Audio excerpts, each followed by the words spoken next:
Су жарып кетті, жадырасын. Су жарып кетті, ақсыз көрді, қарқынды көрдіңдер ме? Ал мен екінші бөгетті бастатып атым ал бұл жерден. Заңға қайшы анау демеңдер, екінші бөгетті бастатып атым ал. Мен өзім жауап берем бұл жерден. Бастатып атым ал бұл жерден. До конца. До конца. Жадырасын кетті ал. Тоқтат алмайық, тұтқа ұрыспен жасап атыр. Барымша сады келді, қолымызға келгенше.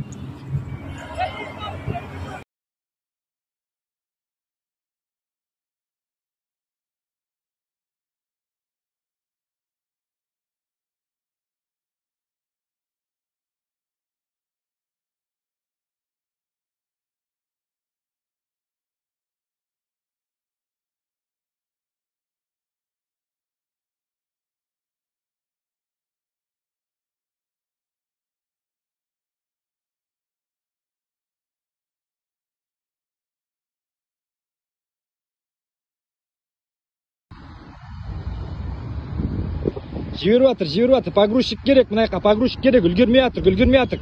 Погрузчик қайда, мынаяққа погрузчик керек.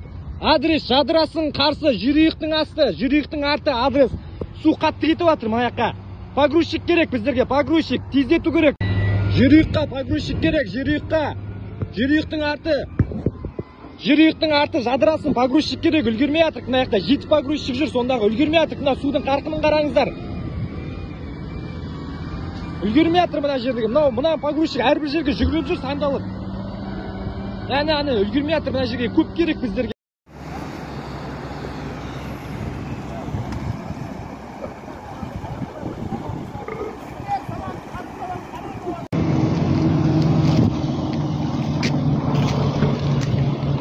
Полный алды мына жерде. Стадионның арты.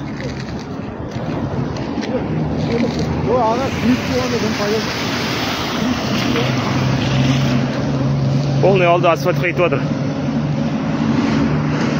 Мына жол жауып тастау керек уже. Мынаны қара.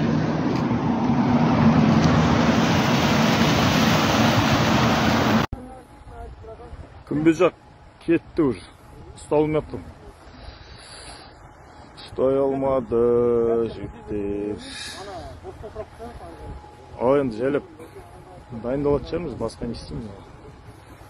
Мана аружанның жағын дейтін пока укрепление жасау керек. Барынша. Үлгерілсе үлгереміз, үлгере olmasa мынау жетіп барады уже қаланың ішіне.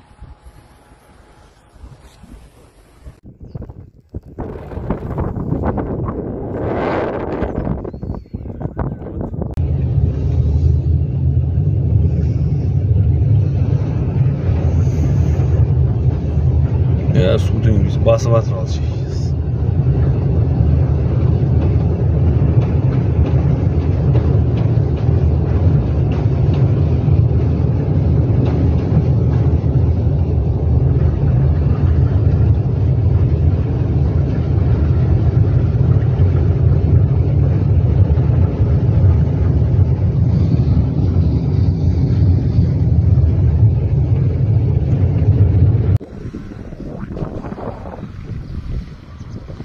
Қарай кетті су. Алып қала алмадық.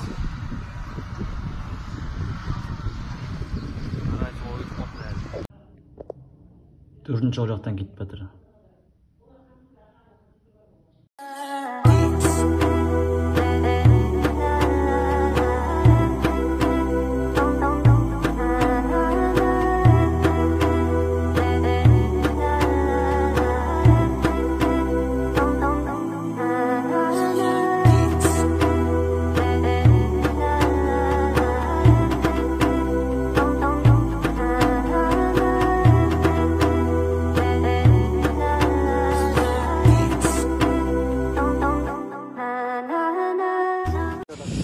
Так, міне кетті суын бастап. Судың деңгейі көрсең көтеріліп кетті уже.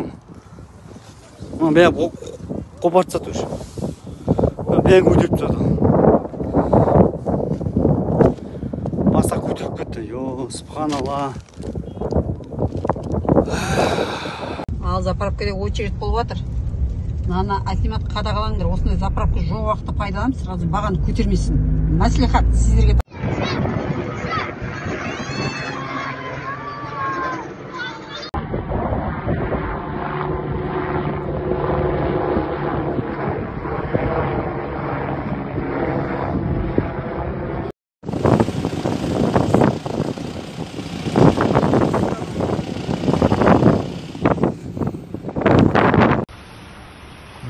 Суретін жаман кетір. Қараңғы. Даусын қараңғы. Мынау саржайлау. Аяқ қарағай. Осында аэропортқа қарай жүріп отыр.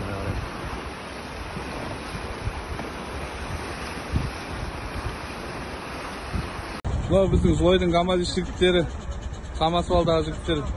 Алла разы болсын. Жүйріктің жанына келіп көмектесіп жатыр.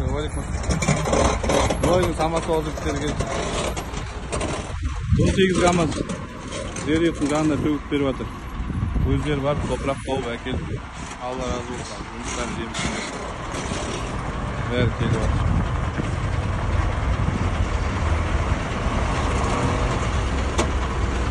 Түсіріп қойыңдар видеоға. Злойдың ГАМАЗ жігіттері алдына. Алла разы болсын да. Өздері топырақ тауып әкеліп. Жүйріктің қасына 18 ГАМАЗ келатыр бұйырса. Төгіп берейін деп.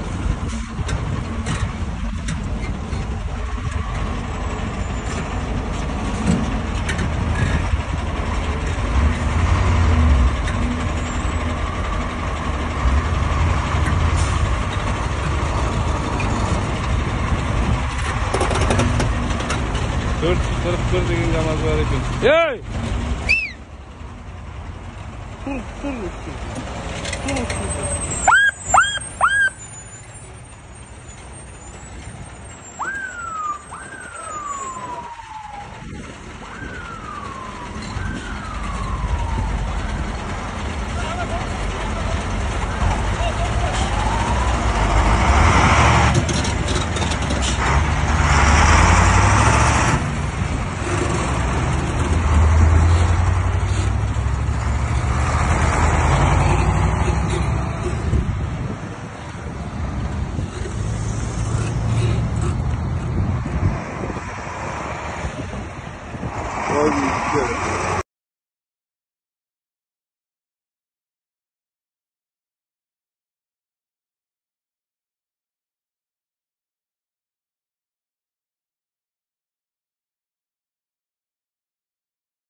Автобусты УАЗбен тартайын деп жатыр. Әкімнің УАЗы. Қадыржанның УАЗымен.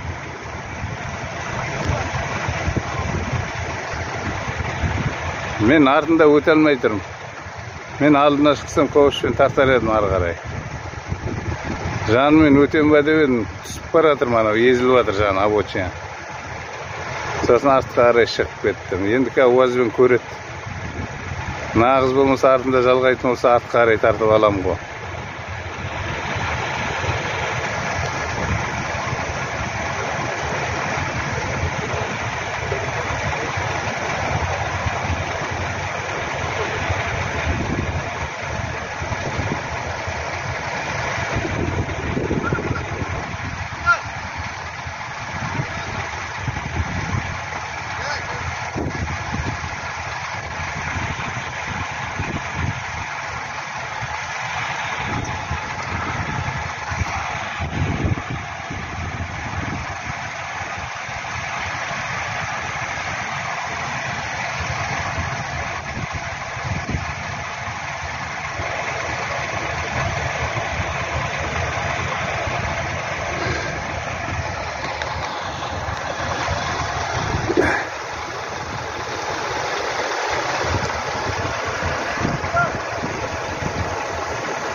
Су мына түрімен жол шайып кететін түрі бар.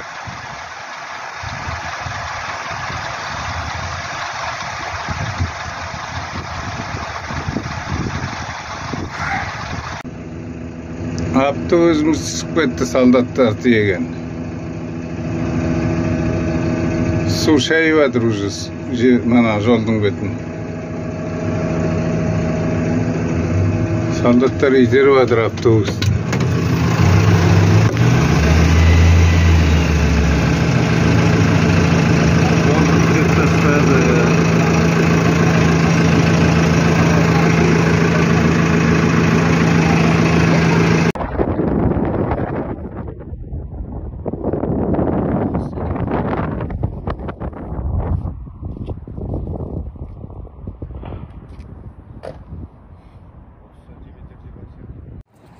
Войска келіп жатыр.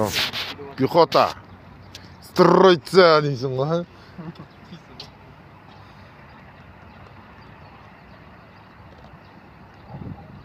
Атыраудан келіп жатқан шығар, или Бейнеуден келіп жатыр оны?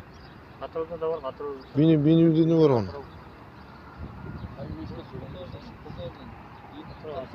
Пехота дейді оны.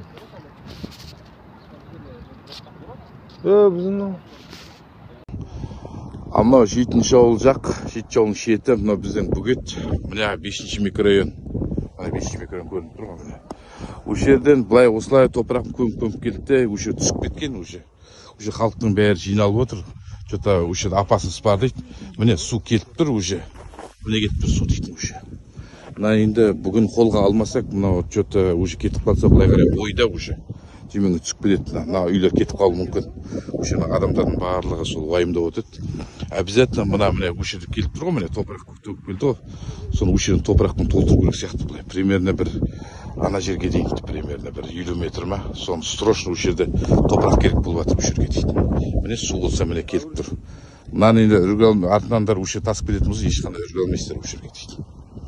Қараңыздар, суық деңгейін қараңыздар. Мынау сіздерге айтайын, міне қараңыздар, мынау көріпсіздер ма, мынау міне көпірдің асты, иә. Сол көпірдің асты өте қатты терең болған бүйтіп. Сол кезде су нормально деп алатын болдық. Мына және ағысы көптен қалып жатқан. Короче, мына жақ мен сіздерге түсіндіріп жіберейін, көп халық тұрғындар түсінбей жатқанша, біздің мына Құлсарда тұрмайтындар, біздер неден қауіптеніп тұрып қараңыздар. Мынау қазір орталық, иә. Орталық жақта кеше көпірді тазалаған, мына жер тазалаған болады. Так вот, мына жақта деңгейді қараңыздар, міне 3 деңгей тұр, 1, 2, 3 деңгей деп алайық, да.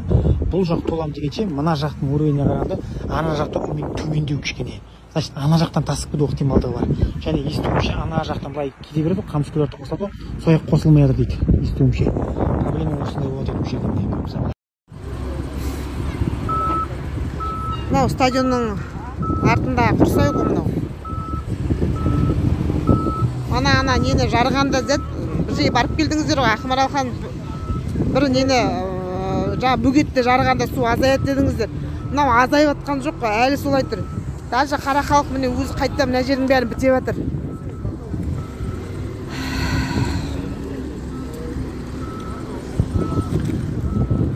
Ерлан мырза, сізде бардыңыз ғой сол жаққа. Енді мына судың деңгейі түседі дедіңіздер ғой мана. Түсетіндей уақыты болды ғой енді. Неге түспей жатыр? Значит, сонда дұрыс басқа нәрсені, дұрыс емес нәрсені жардыңдар. Міне анау базардың мостысы ғой. Базардың. Су дейтін жағаға тіреліп тұр почти. Ар жағалар почти сондай.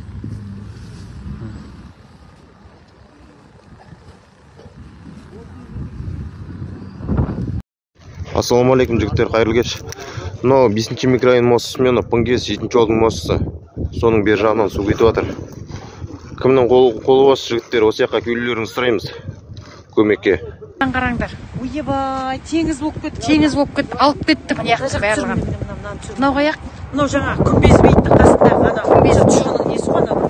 Міне жағы күмбезі. Міне күмбез. Мына асфальттың өзі мына міне бар ана суыз барады. Ана кілкідеп келіп ат мынан қара. Мына күмбездіге келатыр уж. Ой, алып кетті жаңа 4 сағатында келіп жатыр деп айтады, уже алып кетті мына жердің барлығын. Техника деген бәрі жасап жатыр. Мама, сақтай көр, Алла, сақтай көр. Алла, сақтай. ойдың самасы олай дейтін жігіттер 434 деген КамАЗ бар екен. Топырақ деп алып келіп жатыр жерұйықтың жанына. Жадырасында көмектесіп. 18 КамАЗ.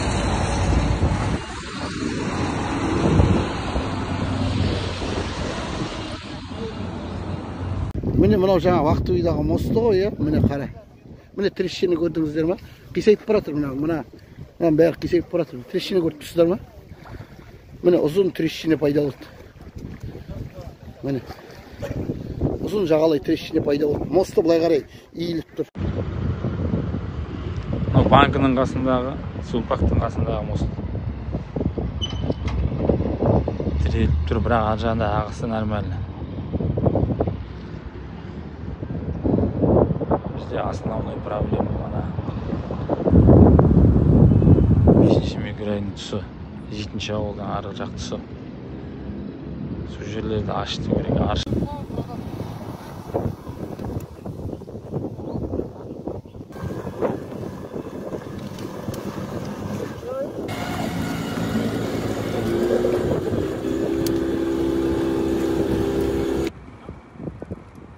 Мынау стайдың қасындағы неге көші?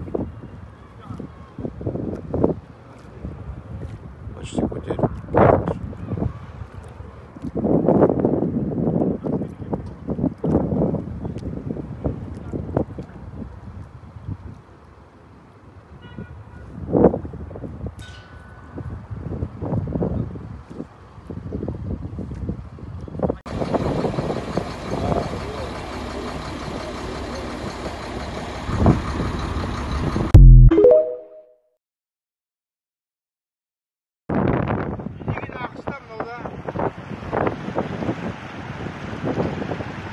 Мынау Құлсарда Қазақстанға жақындағанда не ғой? Шуатқана деп тұр ғой. Әне келатыр машина. Шуатқана. Кеше мынау жоқ еді ғой. Мен келатқанда анадай бөгет жасап қойды, бәрін бөгеттің бәрін бұзып тастаған. Мынау суға кетіп қалған мына Шуатқана. Мынау ағыстың мынау. Ағыстың қарқыны ғой мынау. Жоқ болады кәдімгі. Мына жерден жаңа машинаның дауысынан естілмей жатыр да жолдан.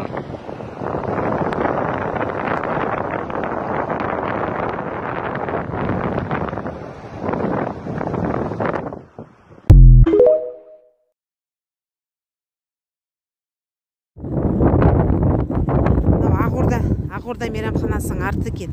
Мен мына жерге тез техника қайда жіберемін? Кімдер? Қадыржан мырза акиваттың адамдары қайда? Мына жер уже деген 10-15 минуттың ішінде, 5 минуттың ішінде жетіп келді уже мына жерге деген. Срочно техникаларды жіберіңіздер міне уже.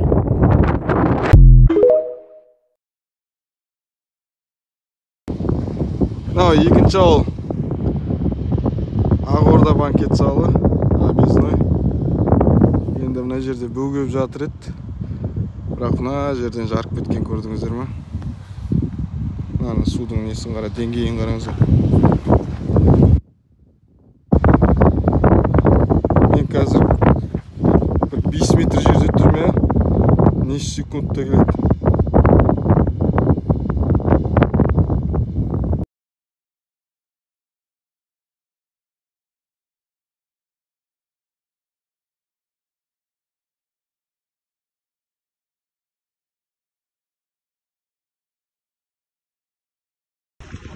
Міне көпір мына қарқынмен тұратын болса түрмен толады.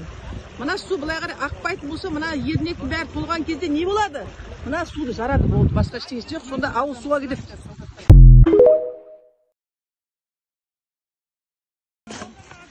Ақтөбенің балдарына көп рахмет қой міне.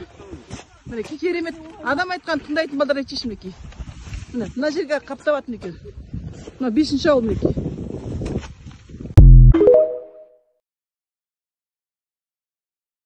Ақтөбенің тұрғындары мына деген масқара ғой, мына деген хотя бы көмекке шығып көмектесіңдерші. Мына қарсы бетті қараңдаршы, бәрі шығып жұмыс жасап жатыр. Бәрің ана жерге жиналып, бір жерге барып көчкі болып жиналып тұрасыңдар. Мына әйел басымызбен күрек ұстап, қапшыққа топырақ салып жатыр. Мынау не масқара? Ана жерде біреу тұр, мына жерде бос тұрған балдар келіп жасай беріңдерші. Мына затын деген су кетіп жатыр мына жақта деген.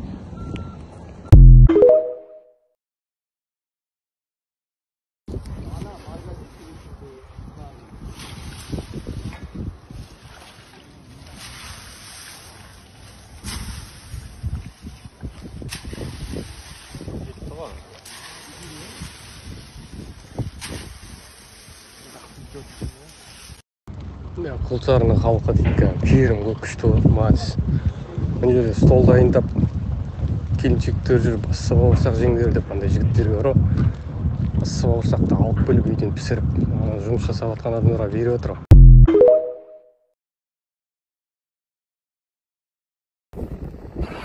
5-ші ауылдың мосын жауып жатыр, бізде судың деңгейі қатты көтеріліп жатыр, бір жақ қисайып жатыр.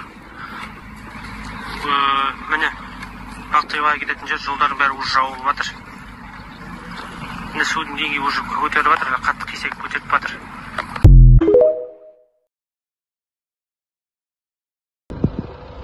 Ассалаумағалейкум, құрметті жамағат, құрметті жолаушылар. Мына мост ешқандай тасып жатқан жоқ.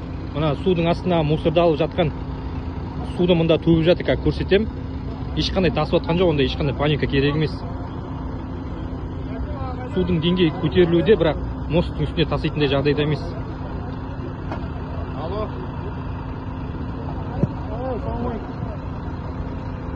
Өздерің қалайсыңдар? Міне мына мусорды көтеріп, ковшпен көтеріп, мына жерге тастап жатыр. Сонда ағып жатқан сулар мыналар дейді.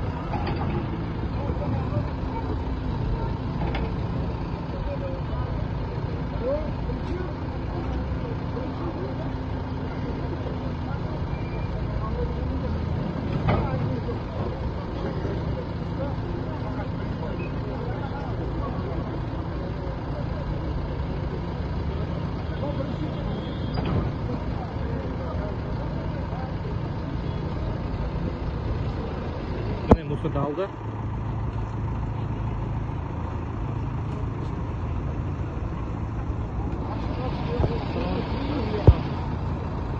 Осыны асфальтқа төгіп жатыр. Осындағы сулар міне.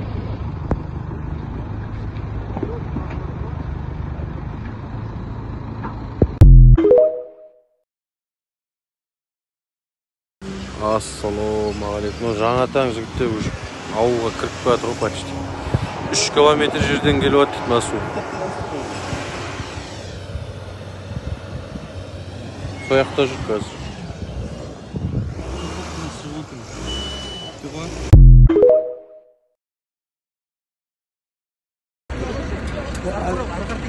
Тазалықтың машинасы келіп жатыр мында дейді. Мына КамАЗға тиейді мында.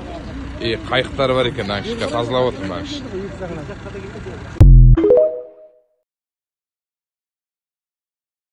Арты міне. Яке қапшыға кел, Акош. Келді. Қапшық қойып атымыз, бұдан пайда жоқ, бірақ та трактор келе жатыр дейді, құдай білсін. Неше трактор атқан.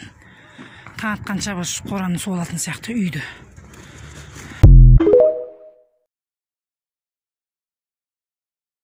Мұны қара құрсын, біздің құдыққа келді уже су.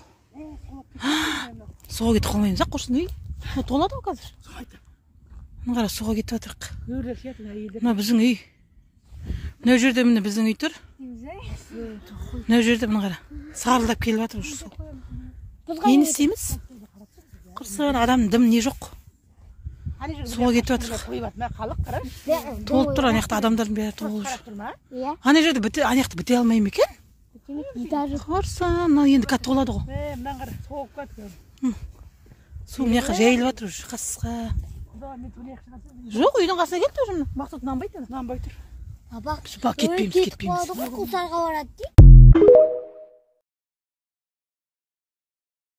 Мынау міне үйдің қасынан өтіп жатыр сулар, міне кетіп жатыр.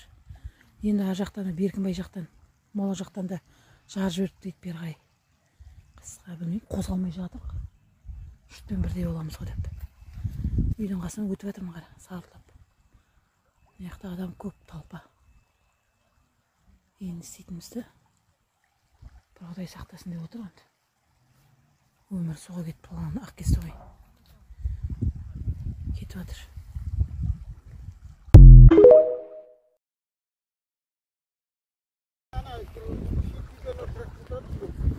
О, жұмыс істей алмайды бәрі.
Ассалаумалейкум, злойықтар.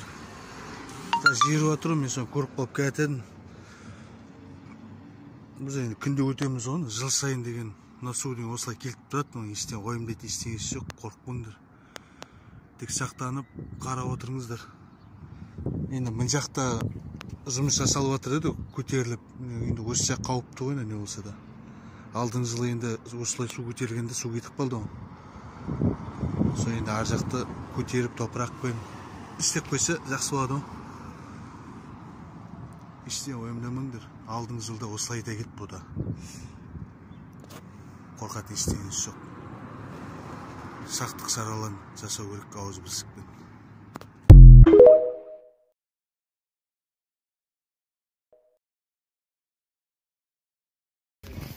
Тұрғындар өздері белдеріне страховый жіп байлап алып, өздері арқандарымен жасап жатыр. Тұрғындардың өздері жүруші жерде, Ақтөбейдің адамдары. Мынаның астының бәріне шөп жиналып қалған. Сол шөптерді итеріп жатыр. Міне. Ауылдың балдары бәрі жиналып өздері жасап жатыр. Мына балдарға қауіпті ғой, құлап кетсе болды, кетеді. Иә, қонсаға дұрыс айтасыз.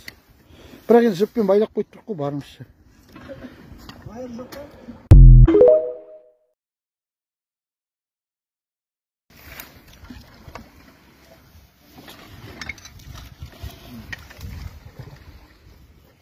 Тұрбаның ауызынан бер қарай қуып алып шығып жатыр бәрі. Асты толған шөп бәрі жиналып қалған. Шөп, бұтақ, ағаш, неше түрлі бәлекет бар. Ана жігіт ерледі, молодец. Тұрғындар өздері тұрмай бәрі. Иә, мына бәрі үлкен ағаштар бәрі тұрып қалған тұрбаның бойына.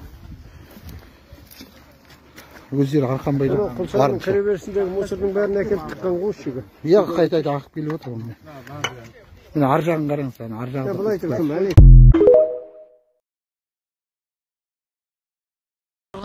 Тұрғындар деген әлі жұмыс жасап жатыр. Әлі тазалап жатыр. Покрышка мусор деген шығып жатыр.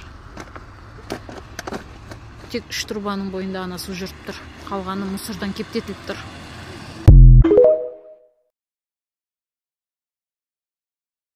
Міне тұрғындардың өздері жасап жатыр.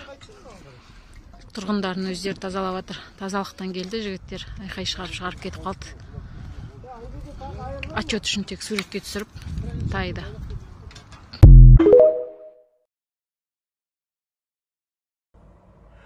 Мына көпір біздің Құлсарының қасындағы Жылой ауданының Құлсары мен Атыраудың екеуінің ортасын қосатын көпір ғой. Ал мынау астымыздағы Жем өзені. Жем өзені, мынау Құлсары жақ, мынау Құлсарға қарап тұрмыз қазір. Мынау кетіп баратыр сулардың бәрі Құлсарға қарай. Ал мына жақ, мынау Ақтөбе жақтан келе жатқан Жем. Жем өзені, былай көрдіңіз бе, мынау уже жан жаққа бытырап жатыр мынаның бәрі. Осылай кетіп баратырмыз мынау.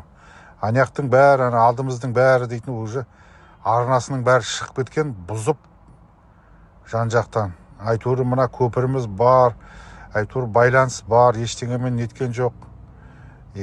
Бана балдарда Ақтауға кетті машинаменен. Ояқта енді жақсы ғой. Атыраумен де пока темір жолмен не автожол жасап тұр. Бірақ мына су дейтін жойқын енді келіп атқан су дейтін. Каспийге су құйылған негізі. Ал сонда да енді таусылмай тұр ғой. Каспияда алыстап кетсе де су жетіпті, жемнің суы. Толтырып атыр жаңағы. Бірақ дегенмен енді ертең жайықтан барады. Жайықтан да жаңағы қырғын не келе жатыр ғой. Су келе жатыр ғой. Осының бәрін толтыратын. Мына бір жыңғылдардың бәрі дейтін өздерімен өздері өсіп тұрады еді. Судың астында қалыпты. Енді қалаға да жайлап кіретін болар енді. Қана ұстап тұр, ана жерде бөгет ұстап тұр. Жайлап немен шлюздары бар. Сонымен ұстап тұр пока. Мынау аудандық маслихаттың адамдары, депутаттары, акиматтың адамдары бәрі осының бәрін нетіп жатыр, қадағалап жатыр. Басымыз аман болсын. Еліміз тыныш болсын. Мына судан кішкене жайлап шықсақ. Су деген негізі жақсы ғой, дұрыс пайдаланса. Аман болайық.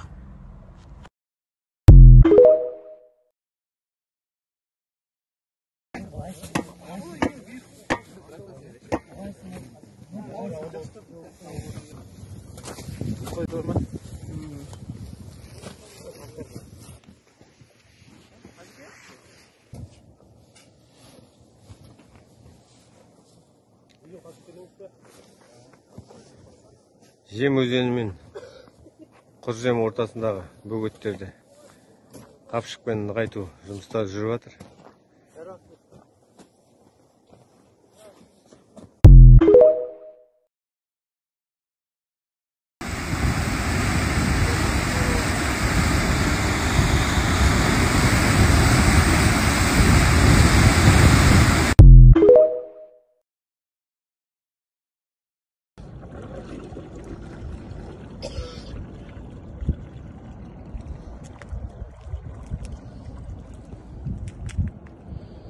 Енді мына үсте шығып кетейін тұр, көрдің ба? Мына үсте шығып кетейін тұр.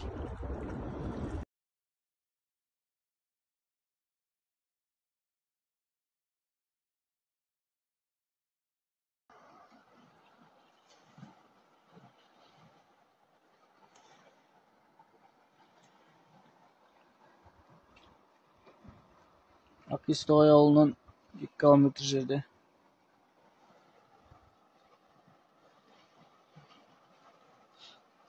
Жемнің бойы. Арнасынан шығып жатыр.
Кірсейсің, аяқтан шығасың. Шықпай қалса өсейсің.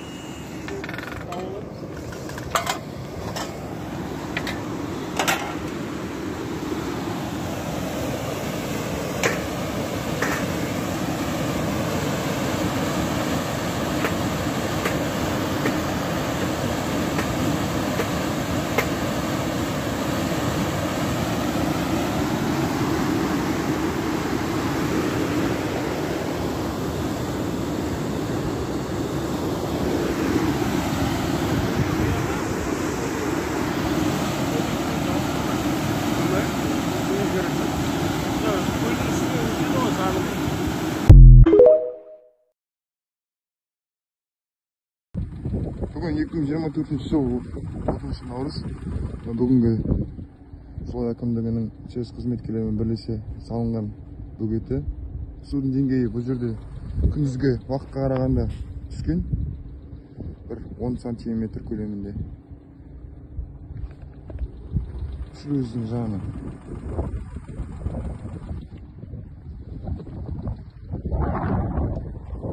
Біраз түсіпті да, негізі нақтың бәрін су мүнделге дейін тұрды ма әлекте.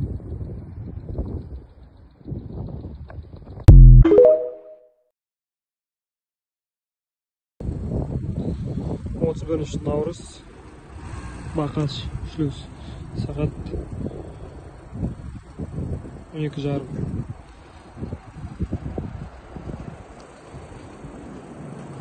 Жағдай бір қалыпты.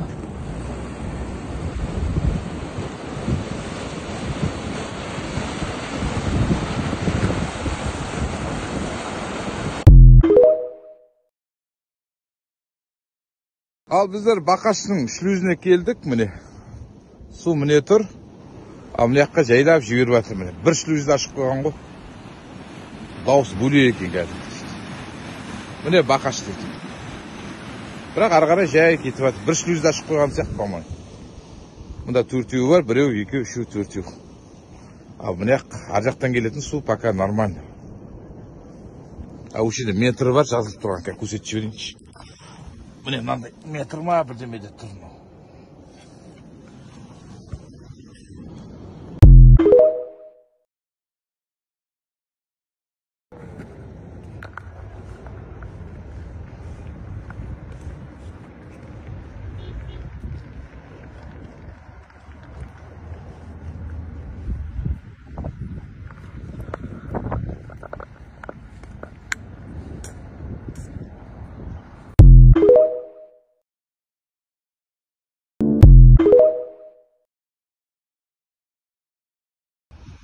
Жылой халқы, пока бүгін 30 мартқа ешқандай қорқынышты жоқ. Мынау 7 жолда новый мосты.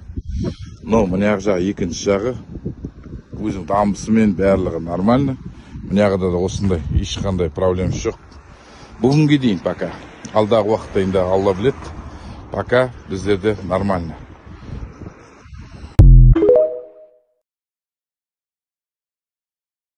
Бүгін 29 сағат дейтін 3:40 болды, 15:40 мінекей. Бақан суының басына келдік міне. Су деген мын жағынан мынандай өтіп жатыр. Енді мын жағын көрсетейін сіздерге. Ай, мынау.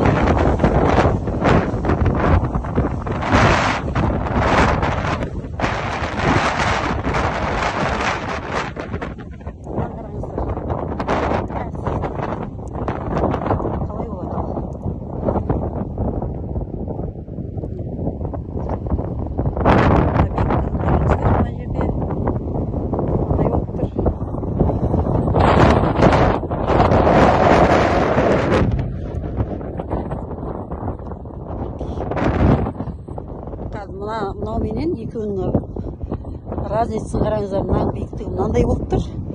Мына ар жақ бетін көрсетейін. Мынандай.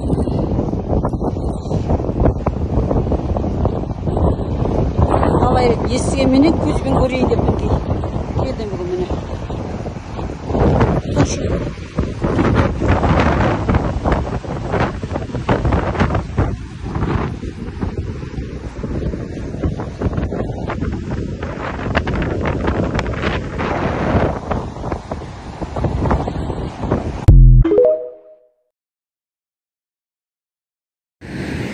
Ассалаумағалейкум, қалайсыздар Жылой халқы, микрорайон Атырау тұрғындары, аудан әкімі, қала әкімі. Мынау Дүйсеке атаға келіп тұрып, судың деңгейін көріпсіздер ғой. Су дейтін түр жаман жүріп жатыр, түр жаман. Көріпсіздер ғой судың деңгейін. Мынау судың деңгейі жүріп жатқан. Мынау біздерге қарай жүріп жатқан су, мынау дейтін жемнен Дүйсеке атадан өтіп, мынау қалай солай микрорайон Атырауға барады, мынау қалаға барады, ал обязательно қалай солай барады. Біздер жаңа жемнің бойын қарап келдік, дежурство шығарады, дежурство бар деді, ешқандай дежурство көрген жоқ. Біз Дүйсеке атаның қасына келіп тұрық, осысына. Мынау судың жүріп жатқан деңгейі. Дауысын көріпсіздер ғой. Мынау ғой енді судың деңгейін көріпсіздер ғой. Түрі жаман. Ал. Қарарлас су. Йо-майо, мына микрофон атырауға. Айттым, көршілер. Сіздерге шығайық деп. Мына судың көріпсіздер ғой деңгейін. Жылдамдығын көріпсіздер ма? Мықты. Ал таңертең ерте тұру керек ал. Бүгін түні ұйқы жоқ шығар енді.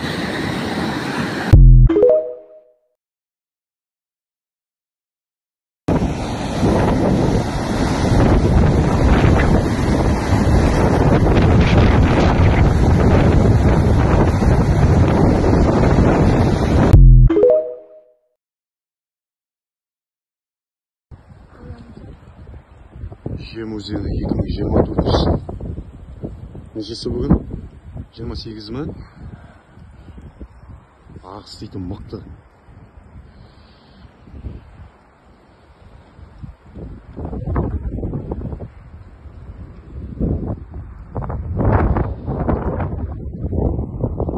Арнасына асат уже мына темппен жалғаса беретін болса.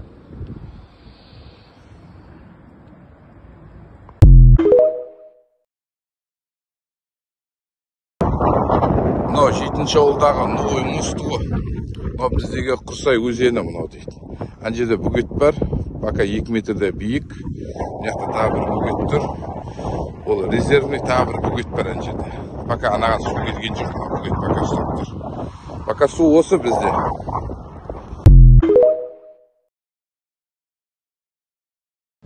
Мынаны қараңыздар, астынан су кетіп жатыр. Ал, мынаның бәрі су кетіп жатыр, отырып кетті уже. Қашып қойып жатыр енді барынша. Мынаның астының бәрінен су кетіп жатыр. Бұны не істейміз енді? Қараңыздар, ұжымда қисайып тұр мұның бәрі. Мына жерде бассам былқылдап жатыр жердің бәрі. Жердің бәрі былқылдап жатыр. Вақтыбай 74-ші көше 30-ші үйдің. Шаруамызға кірді уже су. Ешқандай топырақ келіп отырған жоқ, мана келді, содан тоқтап қалды. Осылай жаймендеп суға кетеміз, дамба жарылады. Міне, жаңбырдың суы дейді осы тұрғанда. Жаңбырдың суы бола ма? Жерге тұнып тұрған су ма?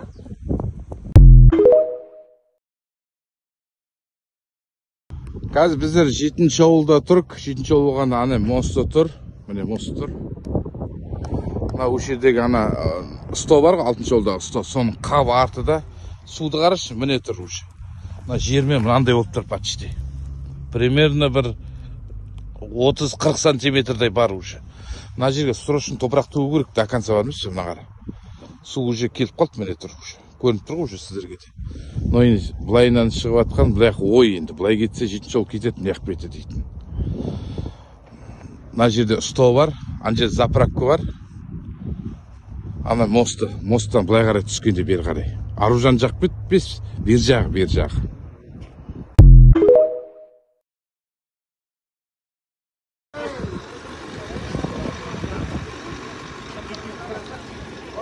Босатып жатыр мостты, өшіп, мына мосттар ғой. Мына толып кетсе, екі жаққа кетеді деп мостты босатып жатыр. Ана жерде кабель дейді, связьдің кабель дейді.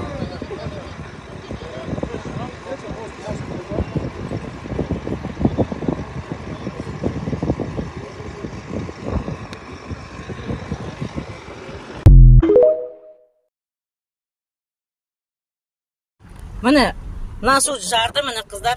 Көрдіңіздер, міне су жарылды. Міне аэропортқа қарай зулап барды мына сулар. Так что нету керек. Сақ болыңдар. Барлықтан шығыңдар. Бүгін кәпкі қазірден бастап уже. Міне сулап бара жатыр су деген міне.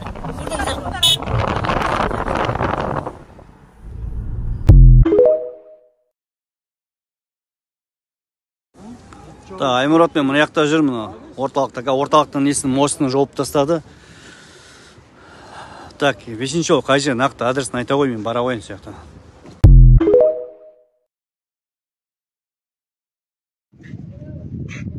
Стадион жоқ, болды уже. Кет. Soyanға қарай ағып жатыр. Соянға түседі уже. Бетонның фундаментіне келді. Бетіне.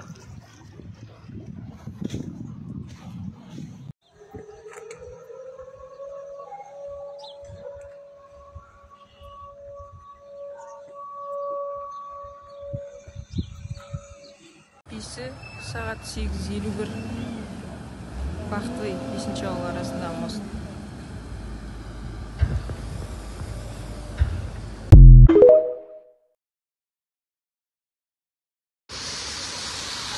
Құрсын қызарына қараңдар.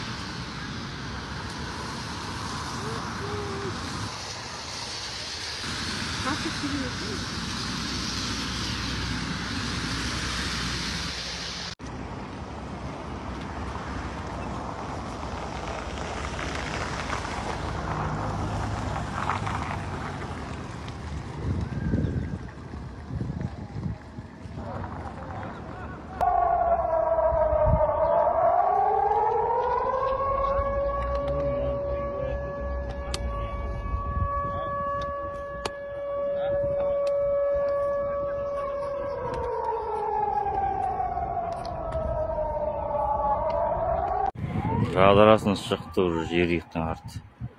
Наңар. Дізеге қылды уже.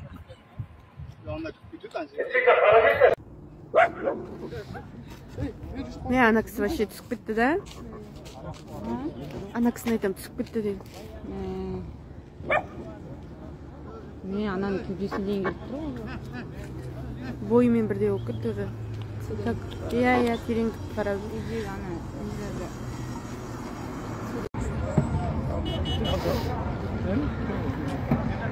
Нұрлан!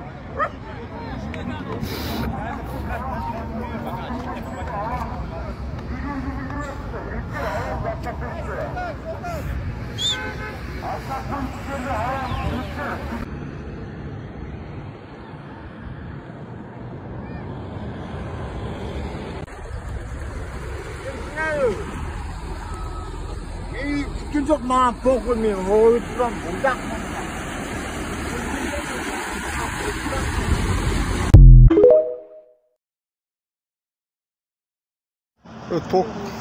Тоқ құрсын әз. Әкімшік судың ағырғылығы міне. Қалай ағып атыр. Новострой кетті, базар кетті. Банк, акимат, Народный банк. Түгі. Қазіргі таңдағыз. Жарты сағат, 1 сағатта көтерілген суғы. Жаңа Қазақстан. Ал. Жаңа Қазақстан осылай басталды. Ел таңдайым жаңа Қазақстан! Иә.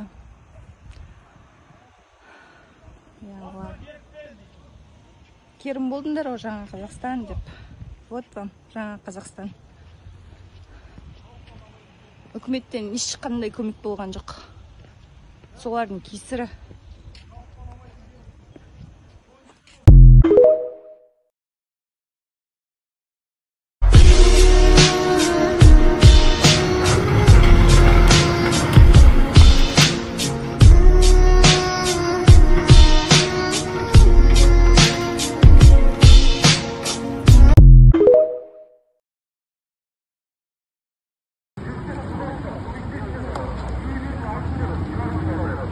Герой покойный. Телефон түсіп отсың ғой, соны тауып отыр. Тапты.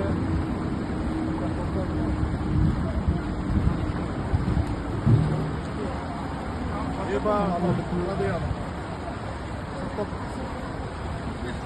Қайсы? Ана.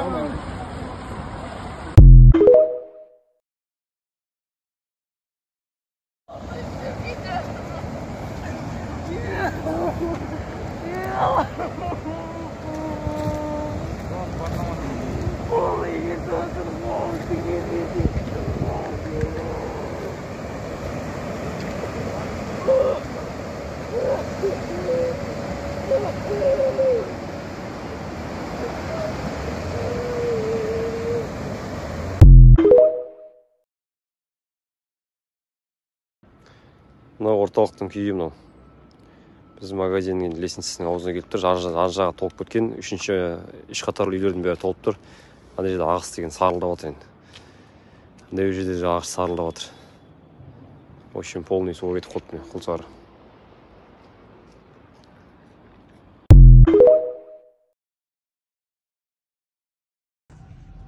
Магазиннің жағдайы.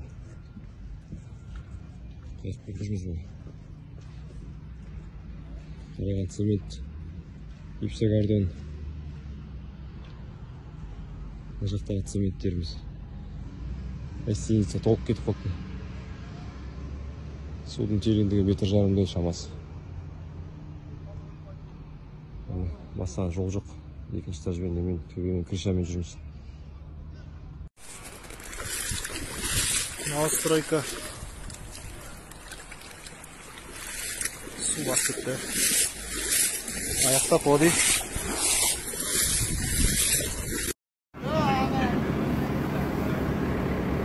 Эвакуацияға дайындалыңдар деп жатыр бүткіл Құлсары.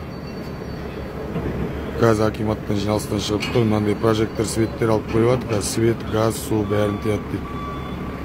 Шоу беріп жатыр өш.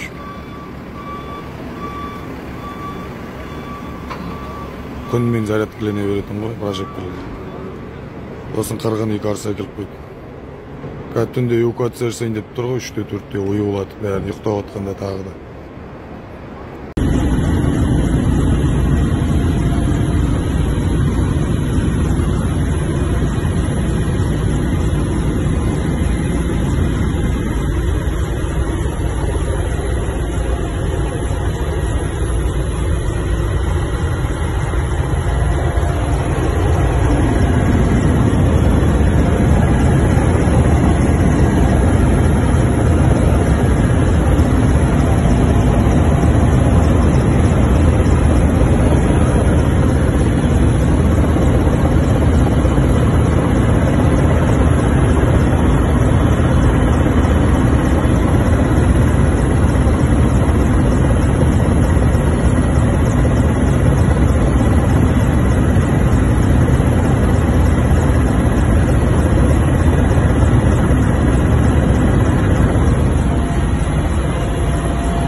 Бірінші мәселе бойынша өз көліктеріңізбен теңіз мекемесіне баруға рұқсат етілген жоқ. Себебі стратегический объект, оны түсінесіздер. Бірінші мәселе. Екінші мәселе, осы жерде 10 көлік тұр қазір мына жерде. Жолда 50 көлік келе жатыр. 50 көлік жолда келе, 10 көлік бар. Қазір былай шешіп отырып осы жерде. Қазір микрорайонға автобустарды бөлеміз. Мына жерге бәріміз жиналғаннан гөрі қазір микрорайонға бөліп, содан ары қарай эвакуацияланады адамдар. Содан тағы бір өтініш бар сіздерге. Мына ер адамдар қалу керек, көмекке біздерге. Екінші, мына үшінші сұрақтарымыз басқа облысқа өз ерікпен баруға, пожалуйста, оған ешкім қарсылығы жоқ. Тіркелу дейтін дүние жоқ, эвакуация жарияланды, сол аясында жұмыс жасай береді. Теңгеде тамақты, басқаны бәрін ұйымдастырылды уже. 2000 адамға, жоғын 2000 адамға, ертеңге 2000 адамға тағы да дайындалып жатыр. Ары қарай жұмыстар жасала береді. Менің есім осы Қарашова Хайруллин, облыстық мәслихат төрағасы.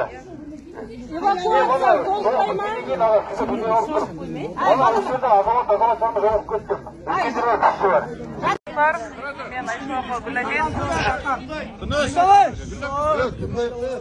Құрметті қонақтар, жаңа эвакуацияны естідіңіздер.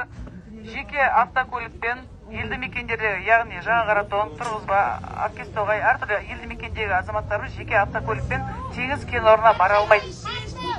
Бара алмайды, иә? Теңіз кен орнына бара алмайды. Өздерінің жеке автокөліктерімен көршілес облыстарға қазірден бастап шығып кете беруіңіз керек. Иә?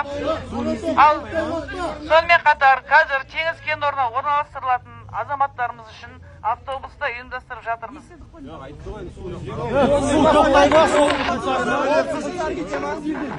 Енді сондай жоқ, полный эвакуация дегеннен кейін судың мәселесі қаралмайды уже, болды, полный эвакуация. Біз Құлсары қаласын азаматтарымызды аман есен алып қалу үшін шығарамыз. Су тоқтай ма, аяқта? Жаңа Қаратонды айтасыз ба? Қазір біз өзіміздің уақытымызды тиімді пайдаланайық. Мына жерден тұрып, жарты сағат, бір сағат. Қаратон айтасыз ба? Қаратон! Қырғын халық күтіп отыр, Қаратон айтыңдар. Ба, микроен атырау бүгітті жарып өтті, онан қара. Микроен атырау полный суға кетіп атыр. Бейсі, апрельдің бейсі. Онан қара. Сақ бол. Суға кетіп атыр, бә. Микроен атырауға полный кетіп атыр, құдай сақтасын. Мына бүгітті де бұз жүрген бә не?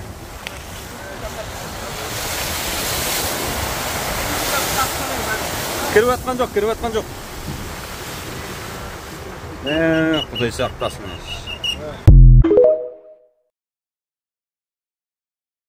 Сенөзі асқаннан кейін мәйт бар. Давлениені қара. Нан қара. Айша лақтырады. Бейіз күтіп нан қара. Микроен атырауға полный кетіп атыр, құдай сақтасын. Жаман кетіп атыр, микроен атырау кетіп атыр. Ма бүгітті де жүрген ба не? Бүгітті тақат өзе, қаттың.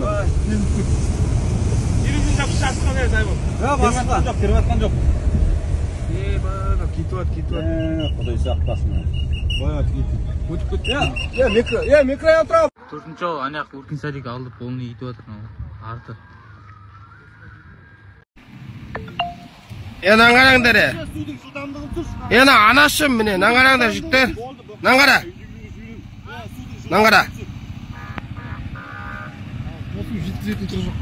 Нан қараңдар жігіттер. Шанс жоқ. Судың жылдамдығын қараңдар жігіттер. Нан қараңдар.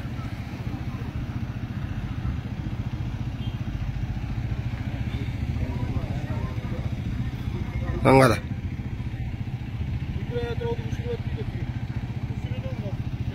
Нан қараңдар.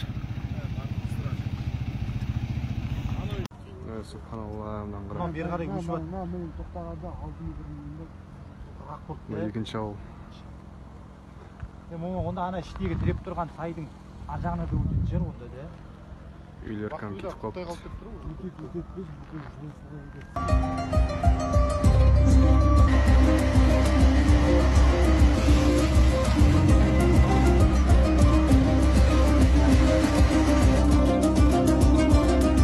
Автотопный заправщик келді, Нұр-2 заправкасында орналасқан. Қасында бейсі қаман келді. Сичим компаниясы шығып жатыр, 2 автобус.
pizza.